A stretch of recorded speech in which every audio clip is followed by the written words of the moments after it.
నమస్తే. Congress party Bhuvanagiri MP అభ్యర్థి media incharge Chamala Kiran Kumar Reddy గారు ఎంపీ అభ్యర్థిగా ప్రకటించిన తర్వాత మొదటిసారిగా గాంధీ భవన్కి వచ్చారు. ఒకసారి మాట్లాడదాం. ఇక ఇద్దరు బీసీ నేతల మధ్య ఒక రెడ్డి బిడ్డ ఎట్లా కొట్లాడబోతున్నారు, సో ఎట్లా బరిలోకి దిగబోతా ఉన్నారు? దయచేసి మీరు రెడ్డి బిడ్డ అని ఏదో ఒక సామాజిక వర్గానికి సంబంధించిన వాడిని కాకుండా మీరు ఇక్కడ గాంధీ భవన్లో చూసినట్టయితే ఇంకా ముందు చాలామంది నాయకులు ఉన్నారు. వీళ్ళందరూ కూడా బీసీ బిడ్డలు, యాదవ బిడ్డలు, గౌడ్ బిడ్డలు, ముదిరాజు బిడ్డలు అందరూ కూడా ఎస్సీలు, ఎస్టీలు, మైనార్టీలు అందరూ రజకులు అందరూ ఉన్నారు.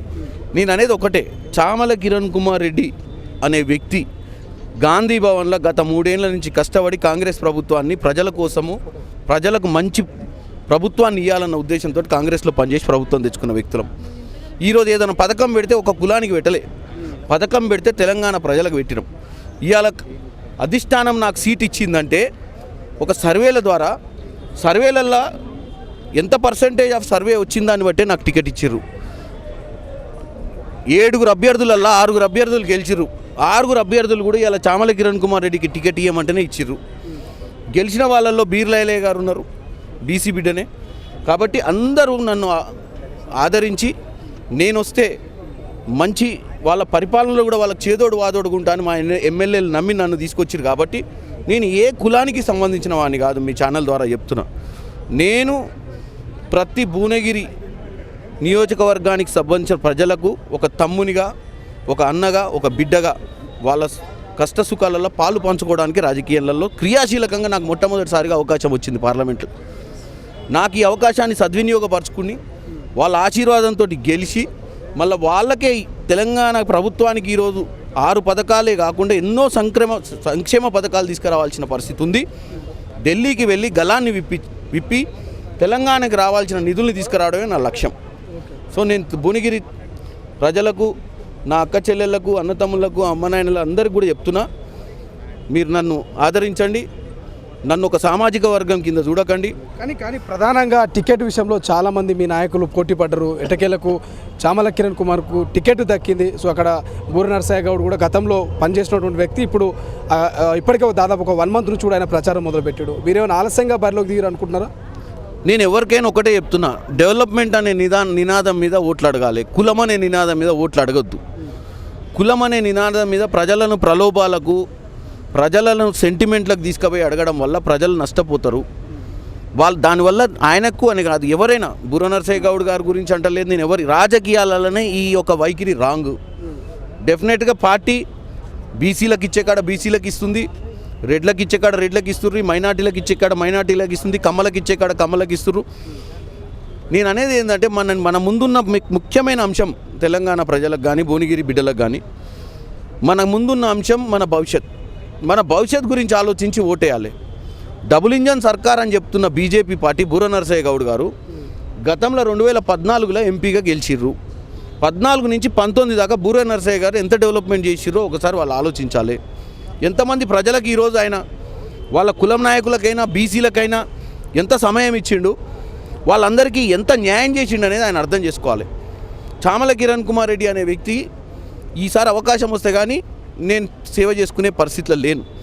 ఆయనకు అవకాశం ఇచ్చిర్రు, ఆయన నన్ను కంపేర్ చేయాల్సిన అవసరం లేదు. నాకు ఈసారి అవకాశం ఇస్తే 100% నేనేమి డాక్టర్ వృత్తిలో లేను, నాకేమి వ్యాపారాలు లేవు. 24 గంటలు నేను 24 గంటలు ఈ రోజు నుంచి కూడా మీరు చూస్తే నేను పెద్దంబర్పేట దగ్గర క్యాంప్ ఆఫీస్ ఆడు ఉంటా.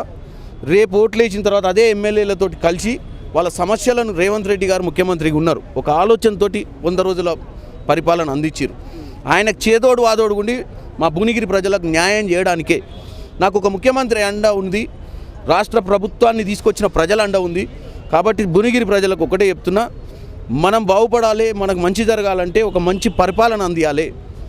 ఇదే బూర నరసయ్య గౌడ్ గారు బీజేపీలు, ఆయన అప్పుడు బీజేపీలో లేడు, కానీ బీజేపీ పార్టీని ఒకటే అడుగుతున్నా, గత 10 సంవత్సరాలుగా 2014 తర్వాత మీరు ఢిల్లీలో ఉండి మరి నిధులు ఎందుకు ఇవ్వలేదు? కాళేశ్వరం లాంటి ప్రాజెక్టులు కట్టి దోచుకుంటుంటే మీరు భాగస్వాములేరు తప్ప దోచుకోవడంలో దాన్ని పరిష్కారం ఎందుకు చేయలేదు? మీరు ఒకవేళ పరిష్కారమే చేయాలన్న ఆలోచన ఉంటే మీ దగ్గర ఉన్న ఈడీ, సిబిఐ సంస్థలతో పెట్టి ఆయన ఎందుకు ఎండగట్టలేదు? అదే మెగా కంపెనీలకి వెళ్ళి ఎలక్ట్రాల్ బాండ్స్ తీసుకొని మీరు ఎందుకు ఎంజాయ్ చేస్తుర్రు? మీ పార్టీలో 1000 కోట్ల రూపాయలు ఈరోజు ధనం వచ్చిందంటే మననే లిస్టు డిక్లేర్ చేసిర్రు. ప్రతి ఒక్కల బ్యాక్గ్రౌండ్ చూస్తే వారం రోజుల క్రితం ఈడీ వారం రోజుల క్రితం సిబిఐ ఈ సంస్థలు పోయి భయపెట్టియాలి, దోసుకొచ్చి లోపలేయాలి. అంటే లిటరల్లీగా దొంగతనమే చేసిర్రు వీళ్ళు. దొంగతనం అంటే కూడా చిన్నదైద్ది, దొంగ అంటే చిన్నదైద్ది. దాన్ని ఏమంటారు, ఎక్స్టార్షన్, డెకాయిటీ, భయభ్రాంతులకు గురి చేసి దోసుకున్నటువంటి పార్టీ బీజేపీ. బుర్రా నరసింహ గారు ఏం చెప్తాడు, కాంగ్రెస్ వస్తే ఖాళీ బిందెలు, ఆయన వస్తే లంకె బిందెలు అంట. ఏడ ఉన్నాయా లంకె బిందెలు? కాంగ్రెస్ ప్రభుత్వం ఉంది ఇక్కడ, మేమే ఇక్కడ ఖర్చు పెట్టాలి, మేమే ప్రజల బాగోగులు చూడాలి. పిచ్చి పిచ్చి మాటలకు పంచు డైలాగులు కొట్టకుండా గతంలో 5 ఏళ్ళు ఏం చేసిండు, గత బీజేపీ 10 సంవత్సరాలుగా తెలంగాణకి ఏమి ఇచ్చింది, మిగులు నిధులు ఎన్ని రావాలి, ఎందుకు ఇవ్వలేదో ఫస్ట్ ఆయనను ఎక్స్ప్లెయిన్ చేసి ఓట్లు అడగమని చెప్తున్నాను. అసెంబ్లీ ఎన్నికల్లో 6 గ్యారెంటీలు ప్రకటించి విజయం సాధించారు, మెజారిటీ ఆఫ్ సీట్లు సొంతం చేసుకుంది కాంగ్రెస్ పార్టీ. ఇప్పుడు ఎటువంటి మేనిఫెస్టో ప్రకటన ఎట్లా తీసుకుపోతున్నారు? మీ సొంత మేనిఫెస్టో ఏమైనా ఉందా ఆ పార్లమెంట్ సెగ్మెంట్లో? సొంత మేనిఫెస్టో అనేది సెంట్రల్ గవర్నమెంట్ ఎన్నికలు ఇవి. కాంగ్రెస్ పార్టీ భారతదేశం మొత్తానికి ఒక మేనిఫెస్టో తయారు చేస్తుంది. తెలంగాణ కాంగ్రెస్ ఆల్రెడీ ఒక మేనిఫెస్టో తోటి 100 రోజుల క్రితం ప్రభుత్వంలోకి వచ్చింది. చామల కిరణ్ కుమార్ రెడ్డి భువనగిరి ప్రజలకు ఒకటే చెప్తుండు, ముఖ్యంగా నీళ్లు నిధులు నియామకాల మీద తెలంగాణ తెచ్చుకున్నాం. మనకు కావాల్సింది ఇన్ఫ్రాస్ట్రక్చరు, రోడ్లు. ప్రతి ఊర్లో కూడా తెలంగాణ ప్రభుత్వంలో కాంట్రాక్టర్లకు పైసలు లేక గుంటలు పడ్డ రోడ్లు వదిలిపెట్టి ఇప్పుడు వర్కులు చేసే పరిస్థితులు లేరు.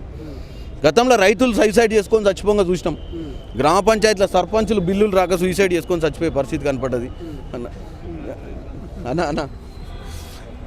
కాబట్టి నేను ఒకటే చెప్తున్నా, ఈ బీఆర్ఎస్ పాలనలో సర్పంచులు కూడా సూసైడ్ చచ్చిపోయేటువంటి పరిస్థితికి తీసుకొచ్చినటువంటి ప్రభుత్వంలో ఈరోజు కాంగ్రెస్ అధికారంలోకి వచ్చిన తర్వాత వాళ్ళు చేసినటువంటి అన్ని తప్పుల్ని మేము ఎండగడుతున్నాం. సెంట్రల్ గవర్నమెంట్లో కూడా రేవంత్ రెడ్డి గారు ఒక మేజర్ డయాస్ మీదకి వెళ్ళి పెద్దన్న పాత్ర పోషించాల్సిన మోడీ గారు సవితి తల్లి ప్రేమ చూపించొద్దు ఈ రాష్ట్రాల మీద, మాకు రావాల్సిన నిధులు మాకు ఇవ్వాలని పోరాటం చేస్తున్నాం. మరి గతంలో ఎందుకు అడగలేదు కేసీఆర్? కాబట్టి డెఫినెట్గా భువనగిరి ప్రజలకు ముఖ్యంగా చదువు చాలామంది చదువుకొని ఊర్లలో విద్యార్థులు ఉంటారు. ఈ విద్యార్థులు విద్యాభ్యాసం అయినాక కూడా హైదరాబాద్లో ఉంటే వచ్చే 25,000 30,000 జీతంతో సంసారం నడపలేక 5-10 వేలు జేబులకి వెళ్ళి పడుతున్నాయి, ఉద్యోగం చేసే పరిస్థితి లేదని ఊర్లో ఉంటారు. పోయి అక్కడ ఇండస్ట్రీలను రాయితీలు ఇచ్చి మరీ తీసుకొచ్చి అందుబాటులోకి తీసుకురావాలి. మ్యానుఫ్యాక్చరింగ్ ఇండస్ట్రీస్ కానీ ఈరోజు స్మార్ట్ సిటీస్ కూడా తీసుకురావాల్సిన అవసరం ఉంది. మనకు ఓఆర్ఆర్ కూడా వచ్చింది, అవుటర్ రింగ్ రోడ్ కాకుండా ఇంకా RRR వచ్చేది ఉంది. వీటన్నిటి మధ్యన స్మార్ట్ సిటీస్ తీసుకొచ్చి వాళ్ళ ఇంటి దగ్గరనే ఉండి ఉద్యోగాలు చేసుకునేంత డిస్టెన్స్లో మనం వాళ్ళకు ఉద్యోగ అవకాశాలు కల్పించాల్సిన అవసరం ఉంది. అది చాలా ఇంపార్టెంట్. ఎస్పెషల్లీ నేను నా భువనగిరిలో చూసినటువంటి మేజర్ సమస్య అటువంటివే కాకుండా మీరు రోడ్లు చూస్తే కూడా ఈ రోడ్ల డెవలప్మెంట్ లేకపోవడం వల్ల యాక్సిడెంట్లు అవుతున్నాయి. చాలామంది వినతి పత్రాలు ఇచ్చారు ఇప్పటికే. ఇవన్నిటినీ అంటే ముఖ్యంగా నీళ్లు నిధులు నియామకాలు ఈ 3 అంశాల గురించే మాట్లాడదాం. పెండింగ్ ఉన్నటువంటి ప్రాజెక్టులు, పెండింగ్ ఉన్నటువంటి ఇష్యూస్ అన్నిటిని కూడా సార్ట్అవుట్ చేయడమే నా లక్ష్యం. అది చేయాలంటే ముఖ్యమంత్రి రేవంత్ రెడ్డి గారు ఆల్రెడీ 100 రోజులు పరిపాలించారు.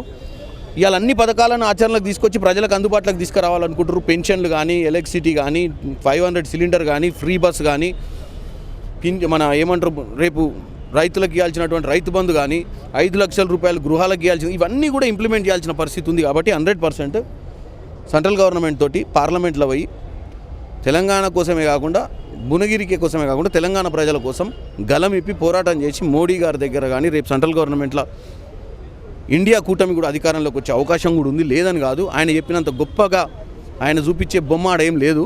ఆయనకు బొమ్మలు చూపించే అలవాటు ప్రజలు బాగా అర్థం చేసుకుర్రు.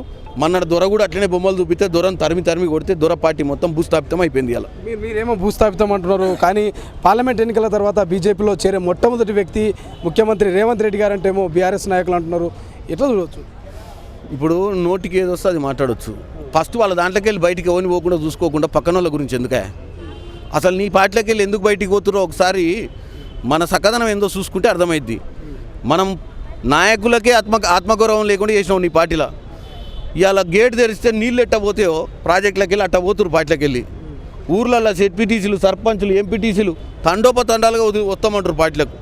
అది వదిలిపెట్టి కుటుంబ పాలన చేసి 5 మిగిలేటెట్టురు ఆ పార్టీలో. మరి ఈ 5 ఎవరు జాయిన్ చేసుకుంటారో చూడాలి. Thank you so much. ఇది మొత్తం మీద ఇక పార్లమెంట్ ఎన్నికల వేళ చామల కిరణ్ కుమార్ రెడ్డి టికెట్ కేటాయించిన తర్వాత మొట్టమొదటిసారిగా గాంధీ భవన్లో అడుగుపెట్టారు. ఇక ఏది ఏమైనా ఖచ్చితంగా రానున్న పార్లమెంట్ ఎన్నికల్లో మాత్రం ఖచ్చితంగా మెజార్టీ ఇక ఓట్లతో మెజార్టీ ఆఫ్ సీట్లతో మేము తెలంగాణలో కావచ్చు దేశవ్యాప్తంగా అధికారంలోకి వస్తామంటూ కూడా చెప్తున్నటువంటి పరిస్థితి. కెమెరా పర్సన్ అజయ్తో శ్రీశైలం తొలి వెలుగు, హైదరాబాద్.